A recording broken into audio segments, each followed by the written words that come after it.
Si l'entrepreneur a un produit, qu'il le sort et qu'il a des difficultés, il doit comprendre simplement qu'il n'a pas suffisamment fait ses exercices de maison. Le marché n'en est pour rien. Parce que nous disons que l'entrepreneuriat est une réponse qu'il faut apporter à un problème. Oui. Naturellement, c'est ça qui donne l'existence même du département commercial. C'est parce qu'il y a à la base un problème auquel on apporte une solution, ce problème-là étant le besoin des gens. Et donc, si ce besoin-là, il est là, on y a travaillé depuis le départ, ça veut dire qu'à la fin, quand on a le produit, il ne fait que combler un besoin. Pour le reste, le département commercial va créer la passerelle, le chemin, le caniveau, l'autoroute, pour donc retrouver ces cibles-là qu'on a déjà cartographiées.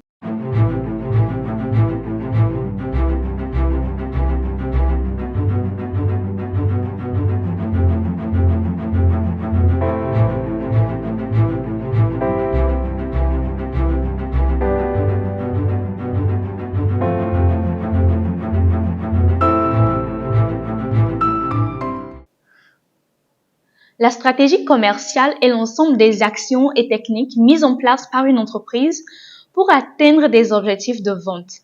De quelles actions et techniques s'agit-il?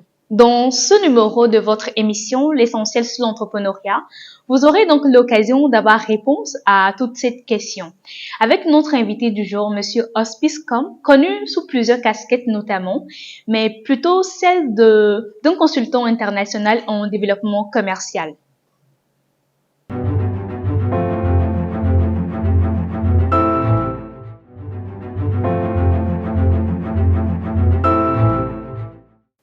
Bonjour, Monsieur Hospice. Bonjour. J'espère que vous allez bien. Ça va, super bien, merci. Merci de m'inviter sur ce plateau. Tout le plaisir est pour nous. Merci beaucoup à vous.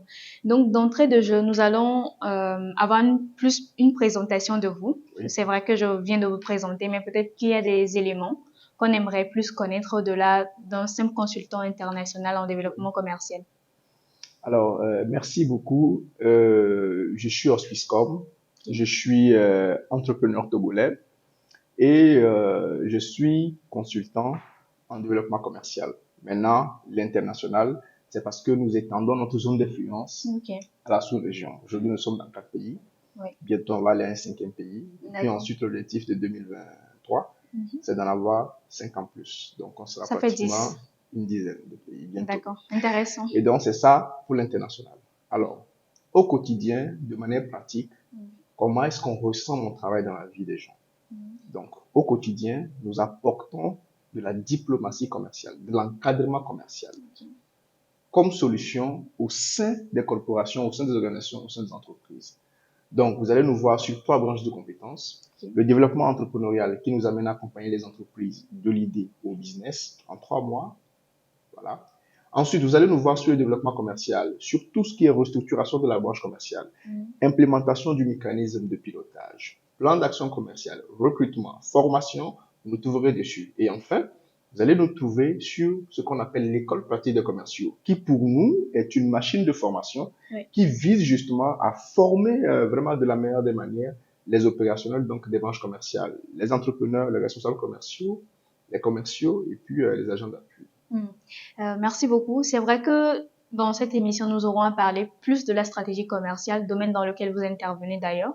Mais on aimerait comprendre ou bien connaître plutôt comment cela a commencé, quel a été votre parcours dans le domaine entrepreneurial. Est-ce que vous avez déjà eu à commencer déjà par vous positionner sur le domaine de commercial ou ça s'est affiné au fur et à mesure? Alors, à la base, je suis dans une école d'ingénieurs. L'ENSI, l'École nationale supérieure d'ingénieurs. Aujourd'hui, c'est, je pense, l'école polytechnique de Lomé. Oui, voilà. EPL. Et donc, à l'époque, j'ai eu beaucoup de chance, peut-être parce que j'étais aussi méritant, d'être retenu en même temps en médecine et en même temps avoir réussi au concours de l'ENSI. Mon choix tout de suite s'est orienté vers l'ENSI parce que je suis un challenger. À l'ENSI, c'était un concours. En médecine, c'était une étude de dossier. Et mon rêve était de devenir mécanicien et travailler sur les moteurs donc des automobiles.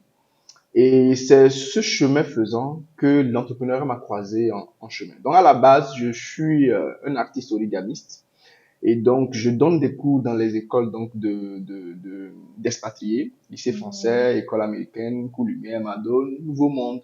Donc, ce genre d'école qui trouvait une valeur dans un art que je pratiquais qui était l'origami, donc l'art de plier du papier. Donc, c'est un art qui permet de plier savamment du papier pour former donc des œuvres artistiques. Alors, donc, c'était une activité qui renforçait donc l'intellect des enfants, leur capacité à pouvoir faire de la créativité, créer des jouets de leur quotidien, etc. Donc, voilà comment je commence. Très belle aventure. Et puis, après, ma passion de mécanicien me rattrape. Et donc, je lance une offre qui permet de pouvoir apporter des solutions mécaniques. Ça s'appelait CarCare. Mais il y avait quand même beaucoup de similitudes. CarCare est passé à Innov Strategy Consulting, qui va connaître mes premiers pas réellement dans la vente. Parce qu'à l'époque, que ce soit sur mon premier projet, Hospice Signal Déco, donc avec les formations en origami, ou que ce soit avec CarCare, j'avais de magnifiques aptitudes en vente. Parce que je pouvais travailler sur mon projet, je pouvais dénicher mes clients, je pouvais faire le plan opérationnel tout seul. Et dans la foulée, pour survivre aussi, il fallait faire 1000 choses. C'est vrai qu'aujourd'hui, j'en parle, c'est aussi simple. Mais non, à l'époque, j'ai dû vendre beaucoup de produits que je prenais parce que j'avais cette aptitude-là au-delà de mes propres produits. Je vendais pas mal de choses. Donc, ce qui donc se manifeste à travers Innov Strategy Consulting, donc que j'ai créé à un moment pour vendre davantage des produits. Je commence par recruter des équipes de vente que je forme pour mon propre, je veux dire, intérêt.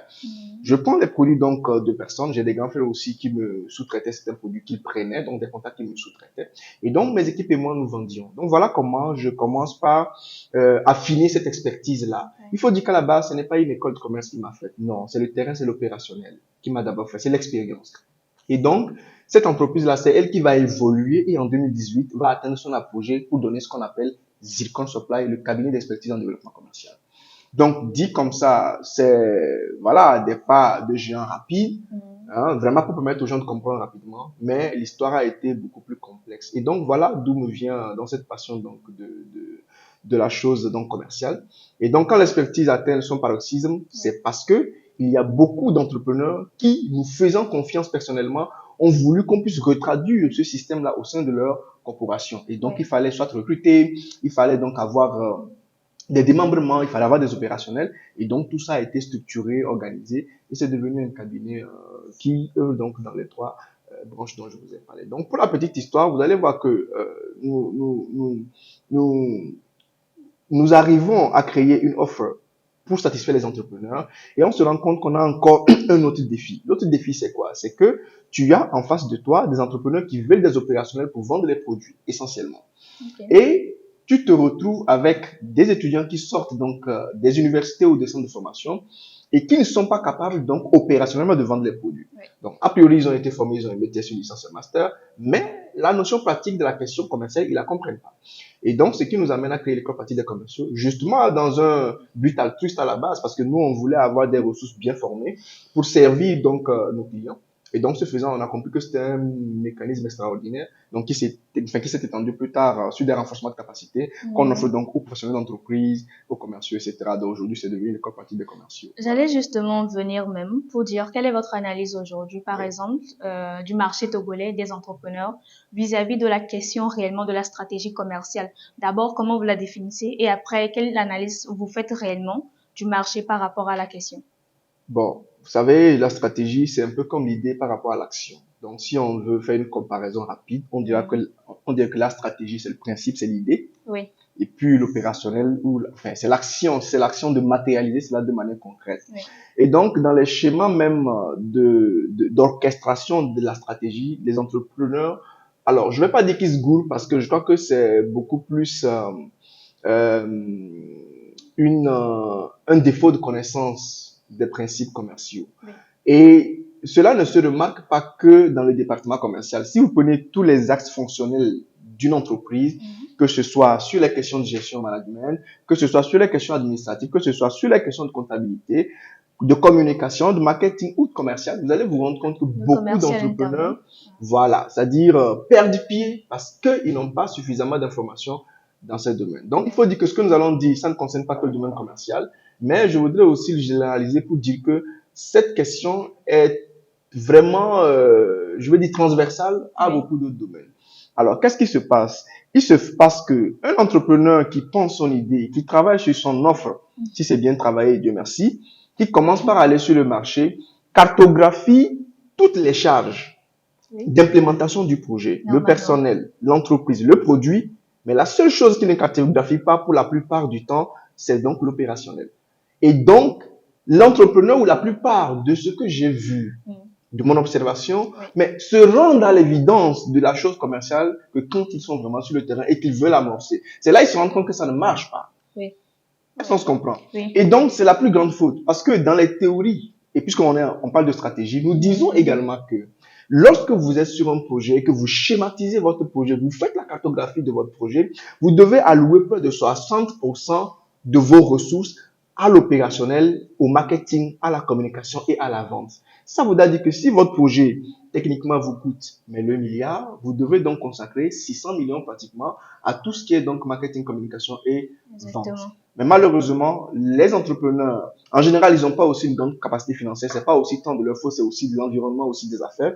Il faut aussi le comprendre. Mais quand on a très peu, par exemple, mon projet me fait 10 millions, mais je n'ai qu'1 million pour le démarrer, la répartition doit toujours être proportionnelle en sachant que après la création du produit, la plus grande partie, c'est la vente. Et donc, le point donc que je vais donc souligner ici, c'est que les entrepreneurs ne sont pas totalement conscients des problématiques commerciales.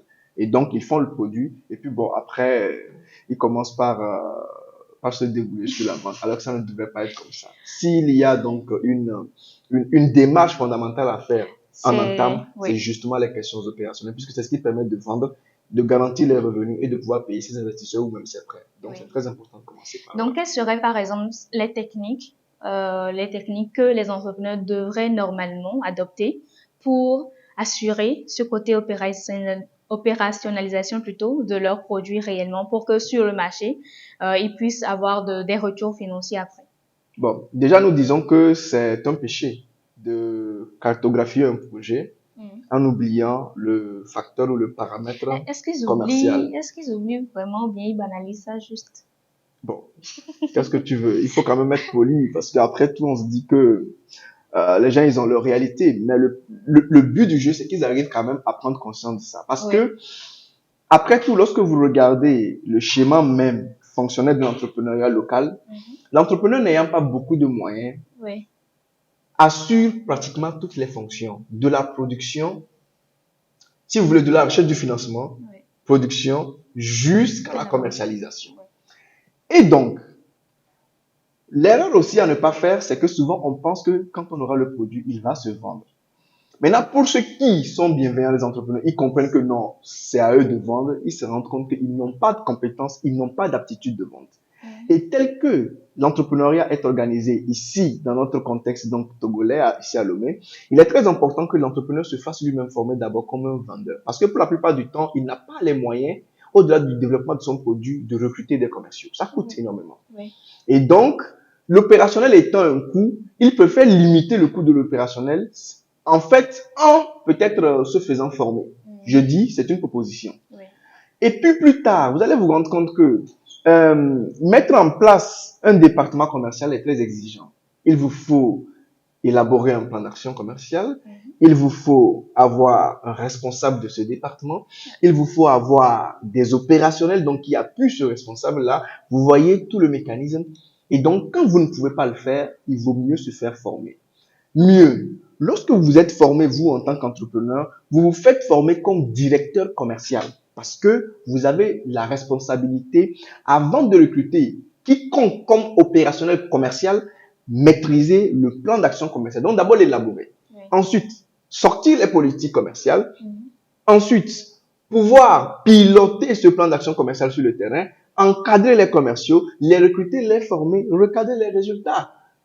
Donc, quand ce travail-là n'est pas fait et que vous prenez un commercial que vous mettez dans la barque, vous-même, vous ne comprenez rien aux enjeux de la question commerciale. Lui, il n'est qu'un simple jeune qui veut se débrouiller pour gagner parce qu'il n'a été formé nulle part de manière opérationnelle pour venir, etc. Et là, ça va donner quelque chose de très cacophonique. Est-ce que vous comprenez un peu les enjeux? C'est pourquoi, au pire des cas, c'est-à-dire si on ne peut pas mettre en place un département commercial assez fonctionnel, bien huilé, il faut se faire former soi-même. Ce n'est pas un problème. L'entrepreneur est quelqu'un de multidisciplinaire, disciplinaire. Donc, c'est quelqu'un de très polyvalent. Et donc, trouvez le temps d'aller vous faire former. Maintenant, bon, si vous n'avez pas vous-même des aptitudes de vendeur, alors vous êtes obligé d'avoir de l'argent parce qu'on ne peut pas avoir tous les plaisirs du monde. On ne peut pas ne pas avoir des aptitudes et ne pas avoir l'argent. Donc, si on n'a pas les aptitudes, il faut avoir l'argent pour recruter. Et si vous voulez recruter, vous avez un responsable d'équipe, vous avez dans des opérationnels et tout doit se faire très bien. Parce que, en général, les entrepreneurs, comme ils sont un peu désœuvrés, ils prennent n'importe quel jeune, eux-mêmes, ils recrutent, ce qui aussi est une faute parce que quand tu n'es pas un professionnel, par rapport à quoi tu sais que c'est un bon profil? Parce qu'on parle de profilage. Il n'est pas question de faire une publication sur WhatsApp, demander à des amis si tu connais un commercial et demander des recommandations. Non, ça ne marche pas comme ça. Si l'environnement entrepreneurial et économique est aussi morose qu'il est ici et que très peu d'entrepreneurs ne s'en sortent, enfin, beaucoup d'entrepreneurs, je vais dire, ne s'en sortent pas ou que très peu seulement s'en sortent, c'est en raison justement de cette problématique où, voilà, tout est cacophonique. Parce qu'après tout, il ne s'agit pas de faire de l'opérationnel, mais c'est de faire une action. On va essayer de prendre par exemple la thématique sur 2 angles. Il y a le côté des entrepreneurs qui ne sont pas très aguerris en termes de compétences sur tout ce qui est commerce. Enfin, sur le volet commercial de la chose. Connaissance et après compétences. Connaissance et compétences commerciales. Et il y a aussi peut-être le marché togolais qui n'est pas peut-être prêt à consommer de nouveaux produits dont il ne connaît pas. Donc, je vais revenir sur la question du fait de réellement... deuxième élément, si vous permettez, je voudrais vous contredire parce que j'aurai le temps d'y revenir. Allez-y. Je voulais simplement dire de revenir succinctement réellement sur les techniques commerciales pour un jeune entrepreneur qui n'a pas forcément les moyens. On a cité la formation qui est très importante.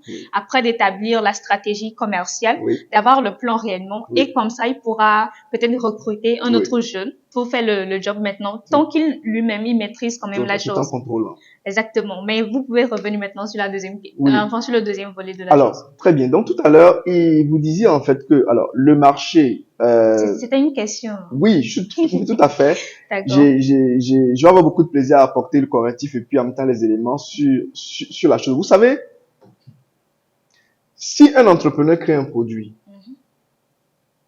arrive sur le marché et que c'est le marché qui lui explique que le produit n'est pas bon, il n'a jamais été entrepreneur. Il n'a jamais fait d'exercice entrepreneurial. Parce que nous disons dans l'idée, parce que l'entrepreneuriat, vous savez, c'est un métier, il faut se faire former, il faut comprendre ce qu'on fait. Sinon, il faut se faire accompagner. C'est ce que je dis, si on n'a pas les compétences, il faut avoir l'argent.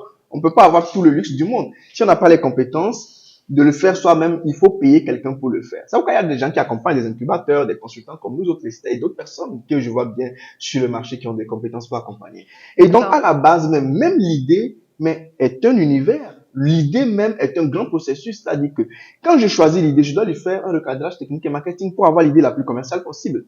Ça veut dire que le succès même d'un projet commence déjà par un volet commercial. Depuis l'idée. Ouais. Est-ce qu'on est d'accord? Donc, et l'idée ne suffit pas. L'idée a un processus de validation. Après le processus de validation, il faut arriver à construire cette idée matériellement pour bâtir l'entreprise, faire le prototype et puis après tout, donc vous avez quand même 4 phases pour sortir. Bon, bref, on va pas aller dans ces dimensions commerciales, enfin une dimension non commerciale, mais on va y aller donc sur l'aspect donc de démystifier cette question. Si l'entrepreneur a un produit, qu'il le sort et qu'il a des difficultés, il doit comprendre simplement qu'il n'a pas suffisamment fait ses exercices de maison. Le marché n'en est pour rien. Parce que nous disons que l'entrepreneuriat est une réponse qu'il faut apporter à un problème. Naturellement, c'est ça qui donne l'existence même du département commercial. C'est parce qu'il y a à la base un problème auquel on apporte une solution, ce problème-là étant le besoin des gens. Et donc, si ce besoin-là, il est là, on y a travaillé depuis le départ, c'est-à-dire qu'à la fin, quand on a le produit, il ne fait que combler un besoin. Pour le reste, le département commercial va créer la passerelle, le chemin, le caniveau, l'autoroute, pour donc retrouver ces cibles-là qu'on a déjà cartographiées. Est-ce que vous comprenez déjà? C'est assez clair, assez mathématique. Aucun marché n'est ingrat. Non. Il n'existe que des entrepreneurs qui ne font pas suffisamment leur travail et qui ne se font pas suffisamment encadrer. C'est pourquoi vous allez voir certains qui échouent 1000 fois sur des projets avant de... Parce qu'ils n'ont pas d'encadrement et donc ils font le coup d'un thé pour trouver le meilleur projet. Non, en réalité, on peut, en regardant le marché, l'étudier, l'analyser, voir les opportunités du moment par rapport au contexte actuel sur les besoins donc ou les problématiques donc de l'univers. Actuellement, je suis en train d'encadrer 300 jeunes. Vous allez tomber en seconde quand je vais vous dire ce qui va suivre. Nous avons cartographié 10 séances seulement pour les former sur les idées de projet. Vous vous imaginez? 10 séances. 10 séances d'1h30 au moins pour encadrer des jeunes sur comment trouver une bonne idée de projet. Vous vous imaginez que l'idée, ce n'est pas de rester dans sa chambre pour dire que et nuit à la télé, non, et nuit à la télé. Non, il y a toute une démarche. Donc, même l'idée a besoin d'analyser. Et quand vous avez fait ce bon exercice de l'idée, vous aurez le meilleur projet possible. Pour le reste, ce ne sera que les moyens pour faire l'implémentation ou orchestrer donc la démarche commerciale. Est-ce qu'on est d'accord sur la question? Donc voilà. Bon, maintenant pour revenir à votre question fondamentale qui était comment est-ce que donc dans ce contexte-là, un entrepreneur peut mettre une démarche commerciale?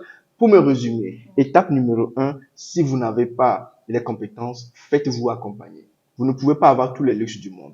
Étape numéro 2, quand on a un projet, pour la plupart du temps, on n'a pas beaucoup de moyens pour l'implémenter. Il faut comprendre que soi-même, il faut aller se faire former déjà comme un bon directeur commercial. Parce que le directeur commercial, en fait, c'est lui qui pense tout le département commercial.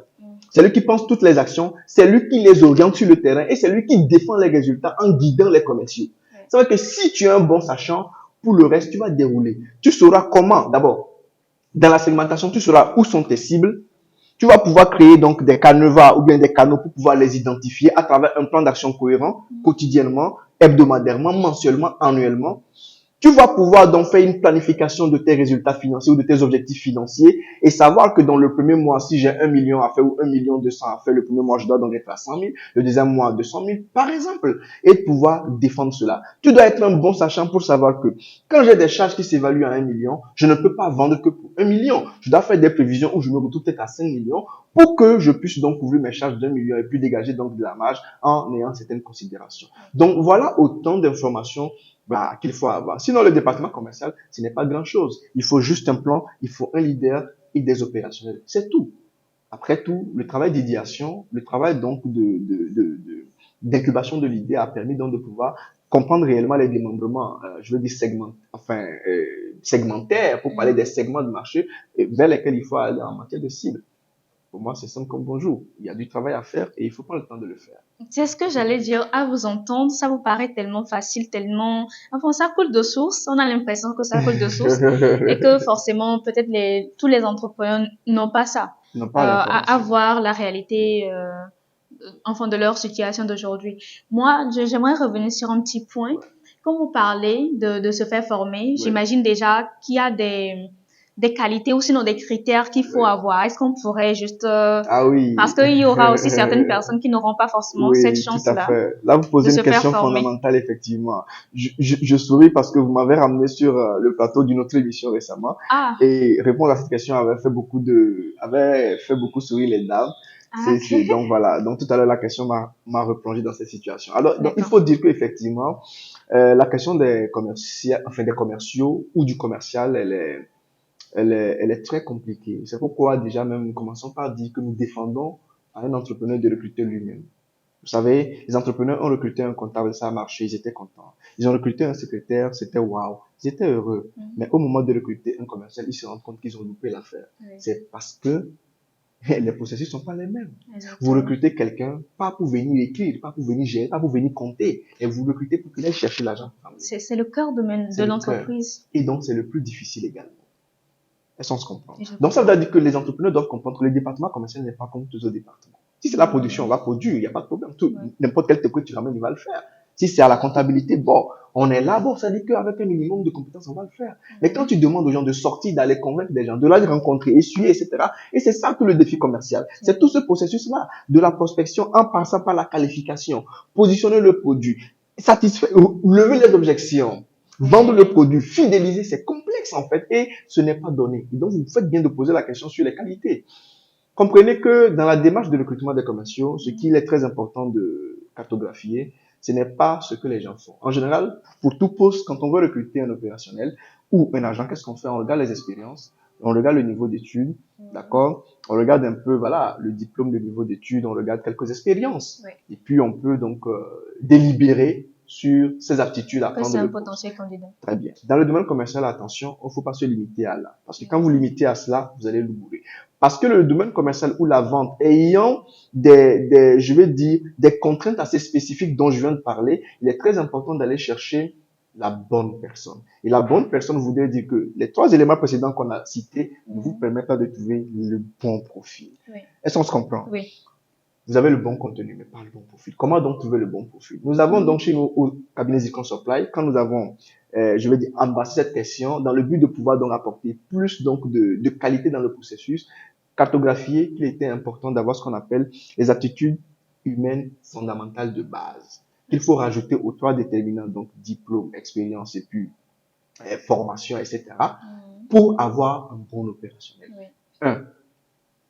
Recruter quelqu'un qui fait preuve d'intelligence. En général, je dis, tout le monde est doté d'intelligence, mais tout le monde ne fait pas exploitation de son intelligence à la même enseigne. C'est ce qui fait la différence entre les gens.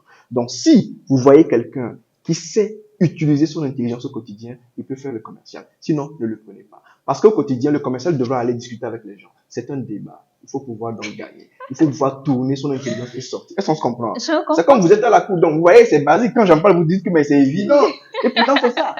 Donc, vous n'avez pas recruté un commercial parce qu'il a fait 10 ans d'expérience, parce qu'il a un diplôme, on en a rien à foutre. Mais n'importe qu'il ait fait une formation commerciale ou pas, qu'il ait eu des expériences précédentes ou pas, s'il sait utiliser son intelligence, c'est suffisant pour l'engager dans le domaine commercial. Seulement, il y a un encadrement à faire. La deuxième chose, c'est le niveau de culture générale. Prenez donc des gars qui ont une bonne culture générale. La bonne culture générale, c'est que vous... Ben, merci beaucoup, c'est gentil. Donc, la culture générale, c'est quoi? C'est votre aptitude à pouvoir avoir un avis sur plein de domaines. Alors, ne pas avoir une culture générale au moment où on vous recrute n'est pas un problème. Mais ne pas avoir l'aptitude à la culture générale, c'est grave. Oui. Ça dit que l'aptitude, c'est votre capacité à vous parfaire, à consommer, à vous former. À toujours apprendre. À toujours apprendre. Et permettez-moi de faire une petite parenthèse. Aussi au niveau des entrepreneurs, les meilleurs entrepreneurs sont ceux qui font preuve d'une qualité de culture générale.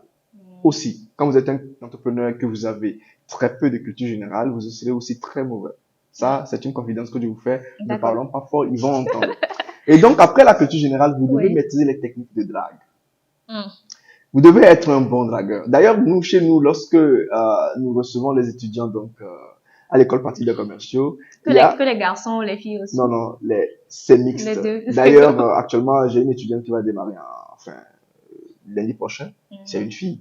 Et la dernière aussi était une fille. D'accord. C'est vrai que sur le processus, j'ai eu peut-être plus de garçons que de filles, mais à la lieu où vont les choses, si je continue pas à avoir les filles, je risque d'en avoir plus que les hommes. Parce que là, on en a formé depuis 2019 à maintenant 20. Donc ça, c'est la 21e qui est en train d'arriver. D'accord. Et donc, avec de très bons scores. Le système est fait en 12 mois seulement. Ils deviennent responsables commercial et entrepreneurs. Vous voyez?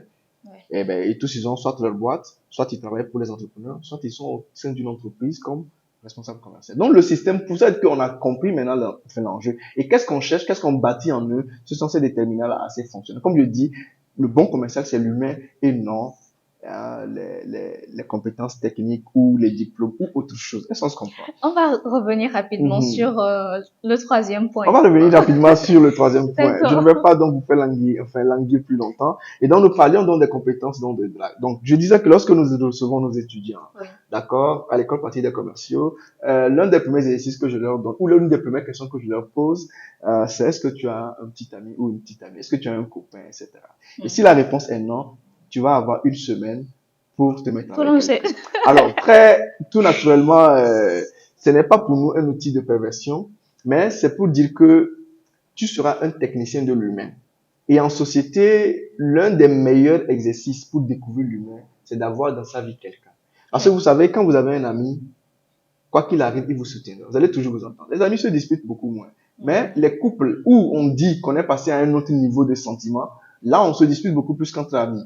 Qu'est-ce qui se passe? Donc, nous maîtrisons les aspects psychologiques humains de l'homme humain, ça veut dire de l'homme de toutes les façons, et de la femme.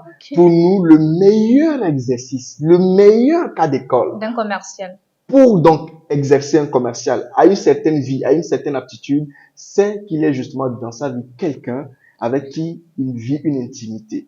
Et une relation comme ça peut être un bel exercice. Maintenant, au-delà de ça, vous savez, si je vous dis d'appeler un monsieur sur la route ou une dame, de l'appeler, vous direz monsieur, madame, bonjour, on vous demande. Mais si je vous dis, dites-lui que vous l'aimez, que vous l'appréciez, il naît automatiquement une boule dans votre ventre. Vous allez sentir vos lèvres lourdes, vos jambes lourdes, et vous déplacer sera compliqué. C'est pour dire que au quotidien, c'est ce qu'un commercial devra faire. Aller vers les gens, aller vers les inconnus, qu'on le rejette mais qu'ils y tiennent. Dans une relation, vous aurez rejeté 1000 fois, mais parce que vous aimez, vous tiendrez. Vous devez vivre cette expérience-là pour avoir des meilleurs comparatifs. Vous devez essuyer la colère soit d'un homme pour rien, ou soit d'une femme pour rien. En amour, ça arrive très rapidement. Pour donc comprendre justement si vous êtes fait pour ça. Donc, c'est pour vous dire que Le commercial lui-même doit être quelqu'un de très mûr, de très mature, humainement d'abord. Donc, ce sont ces aspects-là que nous avons réussi, nous, à travers des études donc techniques, opérationnelles, à cartographier, qui font aujourd'hui justement la force de notre cabinet. Et nous sommes très exigeants sur donc la formation des professionnels, surtout dans le domaine commercial. Pour vous parler d'un cas pratique aujourd'hui, quelqu'un m'appelle, j'ai besoin d'un commercial vite fait pour ci. Non, on dit non, il n'y a pas de commercial vite fait pour ci, vite fait. Vous voyez? Et vous aviez raison quand vous disiez que ils ne savent pas ou ils veulent pas le faire. C'est de la négligence et c'est pas pardonnable. Et nous, on ne peut pas être leur faire copain avec eux dans ça parce qu'après nous, là, on gâche la réputation de notre cabinet. Et jusqu'à présent, nous avons quand même une très belle cote parce que les engagements que nous prenons, nous les tenons jusqu'à la fin, jusqu'au bout. Je suis comme ça, je suis un challenger. Et c'est cet état d'esprit-là aussi que je donne à tous que je forme et vous sentirez cela dans tous les engagements, dans tous les contacts que nous avons avec les clients. En préparant l'émission, j'ai posté sur quelques de mes réseaux pour avoir le retour des entrepreneurs. Donc, il y a une personne qui m'a posé la question de savoir quels sont les modèles économiques qui marchent au Togo par rapport au marché, tout ça. Et en voyant toute la discussion que nous avons eue, je pense que ce n'est pas forcément un modèle économique qui marche pour le marché togolais, mais c'est réellement l'entrepreneur qui doit se faire former, avoir les aptitudes nécessaires pour réellement déployer sa stratégie plutôt commerciale. Je ne sais pas si vous aurez des éléments supplémentaires. Ben, effectivement, elle fait bien donc de poser cette question parce que c'est une question intéressante. Alors, vous savez, souvent les entrepreneurs, ils veulent des solutions magiques. Ils veulent du tout cousu, mais ça n'existe pas. Quand vous voyez les gens réussir, vous voyez la réussite, mais seulement que pendant qu'ils travaillent, vous ne les voyez pas. Et donc, comprenez que ce qu'il faut très bien comprendre dans tout succès, c'est beaucoup plus la démarche, en fait, que l'on a suivie. Aujourd'hui, pour vous donner des exemples concrets, nous avons des clients, par exemple, nous avons eu la chance de travailler avec des clients qui valent peut-être des milliards, d'accord? Mais lorsqu'ils nous appellent, c'est pas parce qu'ils ne savent pas comment vendre. Parce que s'ils ont fait leur milliard, c'était sans nous. Mais, à un moment, ils se rendent compte qu'ils n'arrivent pas à faire plus. À un moment, ils se rendent compte que ils souffrent de l'intérieur. L'organisation peine et les choses risquent de reculer s'ils ne font rien pour maintenir. Et là, quand nous venons, qu'est-ce que nous apportons? De la restructuration. C'est de la démarche. Donc, c'est pour dire donc, à l'internaute que la question, même si elle est très importante, elle doit comprendre comme élément que c'est la démarche qui fait les champions, c'est la bonne démarche qui fait donc le succès de toute stratégie. Maintenant, dans votre expression, vous avez dit modèle économique, etc. Aujourd'hui, on est en train de parler de stratégie commerciale. C'est vrai que j'ai tout réuni, mais quand on parle de modèle économique, ça, c'est un autre débat carrément. Quand on parle de stratégie commerciale aussi, c'est un autre débat. Mais bon, ça se comprend parce que les entrepreneurs, souvent aussi, voilà, les concepts, quand on les a pas aussi très bien compris, on peut utiliser Pierre pour Paul, Paul pour Pierre, bon, mais c'est pas grave. Mais je pense que cet élément quand même va lui donner donc quelques réponses sur la question. Que ce soit dans un domaine précis entrepreneur, on va parler d'un modèle économique. Aussi, c'est la démarche. Comme je dis, si tu n'as pas les compétences, fais-toi accompagner. Il y a des spécialistes qui ont l'expérience, l'expertise, les références bien que tu peux vérifier et des résultats probants que tu peux aussi checker. Et donc, il faut aller acheter, c'est tout. Ils ont déjà passé des nuits blanches pour trouver des solutions, payer pour avoir. Sinon, allez vous faire former vous-même pour pouvoir le faire. Donc, dans les deux cas, vous gagnerez. Maintenant, trouvez votre modèle à vous. Formation, donc, que vous proposez également à travers votre cabinet. Est-ce que vous aurez... Oui. D'accord. Est-ce que vous aurez des informations à donner peut-être à ceux qui seront intéressés aujourd'hui par rapport à vos formations que vous donnez? Et comment on pourrait réellement vous approcher par rapport à ça? Très bien, merci pour la question. Alors, je vais beaucoup profiter pour faire un petit enseignement aux entrepreneurs. Je vais pas parler de toutes nos offres, mais je vais juste prendre une seule offre sur laquelle je peux peut-être faire un petit enseignement. Vous savez, en général, dans le domaine commercial, comme je dis, ce que je dis vaut aussi pour beaucoup de domaines d'activité. Mais comme on est dans le domaine commercial, donc souffrez, qu'on puisse s'accentuer là-dessus. Lorsque vous avez une problématique et que vous vous adressez à quelqu'un pour que cet expert-là vous aide, vous donne du conseil ou quoi que ce soit, il est très important de comprendre la nécessité d'une consultation. D'accord? C'est quoi une consultation? Nous allons prendre, je vais dire, nous allons prendre ce qui est similaire, ce qui se rapproche rapidement d'une consultation dans la vie qu'on connaît. C'est chez le médecin. Lorsque vous avez une maladie, vous pouvez soupçonner. Mais quand vous allez, c'est pas vous qui dictez au médecin la maladie que vous avez. Vous l'écoutez, le médecin qui pose des questions, qui prend des données chez vous sur les symptômes que vous avez conscient ou inconscient, à votre niveau, lui sait comment obtenir un certain nombre d'éléments. Oui. Il pose des questions, il peut vous demander des analyses pour confirmer certaines choses que lui, ses yeux, ses mains ne peuvent pas sentir. Il peut demander d'autres choses. Ce n'est qu'à la fin de ça qu'il vous dit, monsieur, vous souffrez de temps, et voilà comment on va vous guérir, voilà le plan de solution. Est-ce qu'on se comprend? Oui. En général, les entrepreneurs, ils veulent des réponses toutes prêtes. J'ai tel problème, je veux la solution. Mais ça n'existe pas. Donc, je veux faire cet enseignement parce que c'est un cas que je vis tout le temps. Et je prends beaucoup de temps, de passion, d'amour d'ailleurs même à enseigner des entrepreneurs au téléphone un à un. Mais là, j'ai l'occasion et je veux leur expliquer. Il n'y a pas de solution miracle. Il n'y a que la démarche. Et la bonne démarche pour résoudre les problèmes, surtout d'entreprise, sans rater les pas, sans sauter les étapes, c'est surtout de pouvoir passer par le hub d'une consultation. La preuve, lorsque un consultant se jette sur votre mission sans avoir fait une séance de consultation avec vous pour prendre le pouls, évaluer l'existant, confirmer la problématique. Quelquefois, vous dites au médecin que vous avez mal à l'estomac parce que c'est ce que vous sentez, mais c'est faux. Vous avez mal au foie ou au pancréas. Ah, Vous ne pouvez même pas pas le savoir. Est-ce qu'on se comprend? Oui. Vous voyez? Bon, mais si le médecin il dit que vous avez mal à l'estomac, il vous donne un comprimé, vous allez mourir. Donc, il peut y avoir des symptômes qui se ressemblent, mais attention, laissez le médecin faire son travail. C'est pour dire que pas de négligence. Et beaucoup d'entreprises aujourd'hui sont à la traîne, ne sont pas performantes, justement en raison de cette léthargie, de cette légèreté des entrepreneurs. Et puis, une dernière chose très rapidement. Si un entrepreneur n'a pas l'argent, le peu qu'il a, s'il n'a pas du tout l'argent. oui, pour faire, enfin, c'est-à-dire qu'il n'a pas de l'argent pour faire de l'entrepreneuriat. Parce que l'entrepreneuriat, c'est pas vraiment obligé. C'est vrai que c'est un chemin exaltant à la fin, mais c'est très laborieux et il faut que tout le monde le sache. Donc, en général, les entrepreneurs te disent qu'ils n'ont pas l'argent. Franchement, si les entrepreneurs n'ont pas l'argent, qu'ils fassent des business simples. Le commerce. Tu achètes un téléphone, 50 000, tu revends 60 000, tu as 10 000 francs de marge. Est-ce qu'on se comprend? Oui. C'est plus simple. Tu trouves quelqu'un qui fait des produits, tu vends pour lui, tu distribues si tu as des réseaux. Le commerce, c'est le plus basique de l'entrepreneuriat.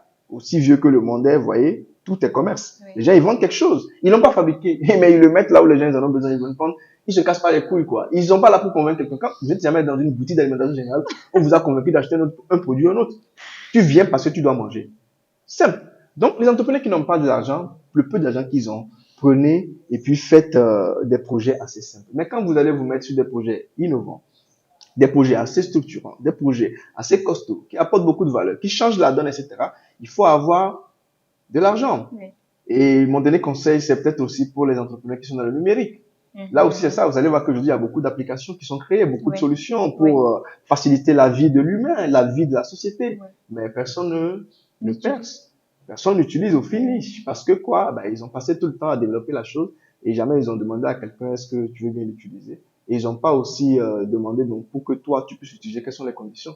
Ils n'ont pas aussi cherché à savoir pour que 100 personnes arrivent à l'utiliser, qu'est-ce que ça va coûter? 1000 personnes qui vont arriver à l'utiliser, qu'est-ce que ça va coûter? 1 million de personnes, ça va coûter combien?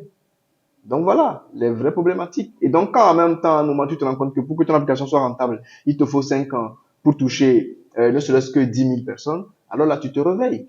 Donc, il y a aussi ça, parce qu'aujourd'hui, on a des entrepreneurs, ils dorment, ils ont une idée le lendemain, ils pensent qu'ils sont entrepreneurs. Non, il faut arrêter ça. L'entrepreneuriat est une profession assez exaltante, mais très laborieuse. Donc, il faut savoir qu'on n'y va pas, hein, parce que bon, on a envie d'y aller ou d'avoir un statut. Moi, je pense que le salariat, et toutes les fois où j'ai l'occasion de conseiller à des gens, je dis faites du salariat. C'est vrai que c'est pas l'objectif de la thématique, mais je place rapidement ça. Faites, oui, du salariat, c'est important. Vous avez fait une licence, eh ben, allez travailler. Si vous ne pouvez pas travailler, vous n'avez pas besoin de créer. Allez travailler avec un maçon. Ou vous-même faites du former comme un maçon. Oui, parce que justement, les artisans aujourd'hui, ils sont mauvais souvent. Vous savez, ils tiennent pas les délais, ils font pas l'innovation, on te coule les choses comme avant, alors qu'aujourd'hui, le monde avance. Imaginez que vous avez une licence en comptabilité et que vous avez fait de la couture, du stylisme, que vous avez fait de la maçonnerie, que vous avez fait de la tapisserie. C'est vous qui allez donc créer, vous savez, tout ce qui nous vient des conteneurs, hein, les sofas italiens, les canapés bourrés d'Allemagne, de France, mais non, c'est des artisans qui le font. Mais seulement que comme ils ont ajouté le professionnel donc à cet artisanat, c'est passé à un autre niveau où on peut internationaliser, vendre les produits. C'est-à-dire que si nous aussi, on continue par abandonner donc l'artisanat aux mains des moins sachants, hein, bah, ça risque de devenir peu de valeur. Mais si on met donc des gens donc, qui ont des compétences métiers, donc des compétences artisanales et aussi qui ont la posture professionnelle, on va donner donc de nouveaux métiers, des métiers très innovants, des métiers voilà, très nouveaux. Aujourd'hui, vous avez une grande classe, hein, donc une classe moyenne de Togolais qui ont envie de consommer un semi-luxe bien, d'avoir tout le confort. Et cela devait donc interpeller les gens. Il n'y a pas que l'entrepreneuriat et le salariat, mais il y a l'entrepreneuriat, le salariat, encore le salariat et l'artisanat. On peut donc faire ce chemin-là. Et pour moi, étudier, ayez votre bac, votre licence, votre master et allez vous mettre dans un secteur artisanal que vous allez développer. Vous devenez donc un chef d'entreprise d'un garage qui va développer des succursales. Vous allez développer une société de tapisserie internationale ou nationale. Vous allez développer donc de la soudure, etc., etc. Et je pense que ça, c'est le nouveau défi que nos entrepreneurs doivent donc chercher. Je voulais demander pour la fin, justement, qu'on fasse un cas pratique, qu'on essaie de prendre un cas pratique et de trouver des solutions à ça. Mais absolument. Je pense que vous l'avez déjà fait, ou bien vous voulez revenir dessus. On va prendre le secteur du numérique. Quand vous parlez des applications, quels seraient, par exemple, vos conseils à l'endroit de ces entrepreneurs? Parce qu'ils sont plusieurs aujourd'hui à lancer notamment des applications qui sont à plusieurs utilités. Oui, je suis totalement d'accord avec vous. Et vous savez, le domaine numérique aujourd'hui, c'est le domaine où il faut être, d'accord? Et il faut y être. Donc, je suis d'accord qu'on fasse des projets. Je suis d'accord qu'on fasse des projets. Mais je ne suis pas d'accord qu'on fasse des projets et puis bon, après que ça passe je veux dire, ça passe aux oubliettes. C'est ça le danger, le risque. Parce que l'entrepreneur, il s'épuise, il perd des énergies et finalement, il ne donne rien à la société qu'on puisse exploiter. Donc, ma démarche, c'est quoi? Tout projet numérique, d'abord, coûte de l'argent. D'accord? Il y a des gens qui veulent faire des projets numériques, mais qui ne savent pas combien ça coûterait un développeur. Qui ne savent pas en combien de temps ils peuvent développer le truc. Est-ce qu'on se comprend? Et les idées, en général, ne s'étudient pas. Quelquefois, ils voient des modèles à l'extérieur et ils veulent les reproduire et ils prennent, je veux dire, de mauvais développeurs. Parce que, vous savez, quand vous voulez apporter une solution pérenne qui aide la société, il faut payer le prix pour avoir les plus expérimentés. Ceux-là qui vont t'apporter du conseil. Ceux-là qui vont te permettre de gagner du temps. Ceux-là qui vont te permettre d'avoir de la valeur ajoutée de manière certaine. D'être efficace et efficient sur le projet. Qui vont te guider vers le succès, je veux dire, indéniablement. Mais en général, les gens, ils paient moins cher. Hein? Donc, tu vas avoir un piètre développeur qui te fait des trucs qui bug tout le temps. Donc, les 2-3 gars qui commencent pas à utiliser, ils sont déçus. Bon, ils recommandent pas. Parce que les applications, c'est ça. Si j'utilise, ça me fait du bien, je recommande. Donc, il y a une notion de fluidité. Et tout ça, et ceux qui sont dans le domaine savent aussi qu'il y a des investissements aussi à faire. Il y a de l'expérience aussi à mettre. Donc, ça, c'est déjà les premières prises de conscience à avoir lorsqu'on veut aller dans un projet numérique. C'est rentable, d'accord. Mais c'est sur le long terme. En général, les gens aussi ne comprennent pas comment on monétise des sites. C'est-à-dire qu'ils voient des choses qui se passent à l'extérieur, en Amérique, aux États-Unis, en France, là, en Allemagne. Ils se disent que oui, ici aussi, ça va se faire. Attention, vous n'avez pas la même structure économique ou sociale. C'est-à-dire qu'ailleurs, les gens, ils ont investi pour développer leur population, pour les mettre à un niveau de maturité, à un niveau de connaissance. Il y a des avantages sociaux qui vont avec. D'accord, les gens sont à un niveau donc de dépendance financière, ils sont à un niveau donc de maturité intellectuelle, de raisonnement, de psychologie. Et donc ça veut dire que certaines solutions facilement rentrent dans les habitudes, etc. Et quand un innovateur veut aller vers un nouveau secteur, il peut trouver de la base de données sur les sites de l'État, parce que l'État est avant-gardiste et fait les statistiques. Mais nos pays, pas de statistiques, il n'y a pas vraiment de structure sociale assez fondamentale, les gens se cherchent encore. Si tu n'as pas l'argent pour te former toi-même, tu vas mourir parce que l'État, il n'a pas ton temps. Alors que nos États devraient aussi, travailler dessus. On n'attend pas beaucoup de l'État, mais il faut comprendre que l'État est là aussi pour mettre les bases. C'est pourquoi c'est l'État. Donc, je ne suis pas d'accord qu'on dise que on ne compte pas sur l'État. On compte sur l'État. Parce que l'État doit faire les bases. Les fondations, c'est l'État. Ça c'est carrément notre débat. Oui, mais je tiens à le préciser très rapidement, entre parenthèses. Je sais que ce sont des positions que certains coachs tiennent pour dire on n'a pas besoin de l'État. Non, l'État est là pour faire son travail. Il faut le responsabiliser. Le peuple aussi va faire son travail. Donc, c'est pour dire que l'entrepreneur doit regarder ça, en fait. D'accord? Il doit regarder les secteurs dans lesquels l'État s'est avancé. Et c'est là où je allais en venir. Vous comprenez qu'on est totalement dans la thématique. Parce que, après, quand tu veux faire du numérique aussi, va sur les secteurs où l'État est assez avancé. Est-ce qu'on se comprend? Oui. Va dans le secteur où l'État est assez Pour avancé. réellement saisir une opportunité. Tout à fait. Où l'État, peut-être, il a déjà balisé le système numérique, le système de fibre optique, le système téléphonique, le système. Donc, va où il a assez avancé. Vous savez, à une époque, c'est pas pour faire de la publicité, mais bon, quand les gars, les fournisseurs, voilà, pour ne pas dire les noms, d'Internet arrivaient, on vous a dit que la fibre optique, elle s'est limitée à ici. On a vu des quartiers, voilà, c'est-à-dire que tu as un voisin, la fibre optique, ça arrive chez lui. Toi, tu l'as pas. Mais après, il faut 2 ans. Après, ils font l'extension. Ça veut dire que si je veux faire un projet, sachant que Internet est la base de mon projet, je devrais aussi tenir compte du déploiement ou d'un certain nombre de choses. Donc, c'est aussi ça pour les entrepreneurs dans le numérique que, attention, on fait pas les projets parce qu'on les a vus, on va copier. Non, demandez-vous jusqu'à où votre État a mis les bases. C'est pourquoi il y a certains projets qui vont échouer. Parce que l'État n'a pas encore mis les bases qu'il faut. Donc, toi, tu ne vas rien créer. Si l'État ne l'a pas fait, toi, tu ne vas pas le faire. Jamais tu ne vas faire passer un câble sous-marin ou faire une fibre optique parce que toi, tu peux pas.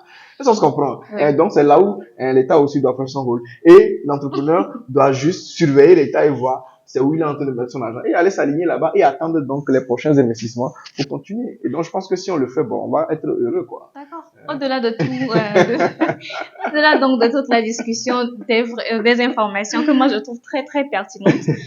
J'apprécie réellement l'émission là, particulièrement. Est-ce que vous aurez des mots de fin, des conseils, je ne sais pas, mais à l'endroit de nos internautes? Oui, bon, écoutez, moi je dis, si vous avez la chance, lisez-moi, quoi. Hein, parce que j'ai beaucoup de conseils que je donne. Et la petite histoire, j'ai un entrepreneur, une fois, on était à une table d'entrepreneurs, à un événement d'entrepreneurs. Oui. Et je lui disais, gars, tu viens quand me payer la consultation? Il dit, mais je ne viens pas te payer la consultation parce que tu donnes beaucoup de conseils sur tes pages. Et tu sais, il y a telle stratégie que j'avais appliquée, je l'ai lu dans tes communications. J'ai dit, ah, et maintenant, c'est les autres qui ont fait mes avocats. Ils disent, et puis, gars, puisque tu viens d'avouer que tu utilises ces affaires donc derrière lui, ben, autant aller maintenant honorer la consultation. Exactement. Et vous savez, finalement, il est venu. On a échangé, il a payé sa consultation. Bon. Et puis, c'est un entrepreneur quand même que je salue parce qu'il est assez bon. Il comprend vite, lui-même, il est au cœur. Il se fait former justement celui-là. Et donc, sur le département commercial, il dirige lui-même son département commercial. Super. Il fait, et puis c'est assez bien. Je parle de Peli et Long. Ah, d'accord. Donc voilà, au passage, je le salue. Ce serait péché que de ne pas citer son nom. Donc voilà, il est sur le café et les King Café et puis les chips. Les chips, donc Happy Day. Donc voilà. Oui. Donc le nom de vos pages c'est Hospice.com. Oui, vous tapez mon nom, voilà quoi. Vous avez Hospice.com, Hospiss.com et puis vous avez soit vous tapez Zikon Supply ou vous tapez les mêmes choses sur Google. Vous aurez vous pouvez donc les différents noms comme des pages. D'accord. Merci beaucoup d'avoir accepté tout le plaisir pour cette moi. émission. C'est un réel plaisir. Toutes les informations que vous avez eu à partager. Si je vais me permettre de pouvoir résumer rapidement, c'est très important pour un entrepreneur de se faire former, d'avoir les aptitudes nécessaires pour enfin déployer sa stratégie commerciale et aussi non recruter des gens. Mais en amont, il doit s'assurer qu'un travail plutôt est fait au niveau du volet commercial de son entreprise pour qu'il puisse réellement maîtriser le cœur de son métier. Je ne sais pas si vous aurez encore des compléments ou sinon, mais c'est un réel plaisir et à très bientôt.